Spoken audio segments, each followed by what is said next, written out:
अघोरी रेडे कापले गेले असतील, बैल कापले गेले असतील, बळी गेले असतील, अशा बळींपासून माझ्या बहिणीला सुरक्षा मिळावी म्हणून आपले सगळे मराठीमध्ये लिंबू हे सगळं देतात ना, हे आपल्या माध्यमातून मी त्यांच्याकडे पाठवतोय.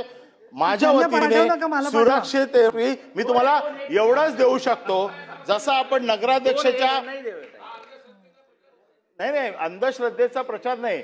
मला जे वाटतं कदाचित मी चुकीचं असेल, मी एक भाऊ म्हणून या सभागृहाचा एक सदस्य म्हणून माझ्या बहिणीची काळजी घेण्यासाठी मला जे काय बहिणीवरती जी काय इडापिडा आलेली आहे ती टळावी म्हणून हे पाठवत आहे. लिंबू तपासून घेते, लिंबू तपासून घ्या आणि नक्की हे प्रभावी आहे, कारण याच्यामध्ये माझ्या भावना चांगल्या आहेत. याच्यात माझ्या भावना चांगल्या असल्यामुळे आपण घ्यावं आणि ते पाठवून द्यावं. धन्यवाद.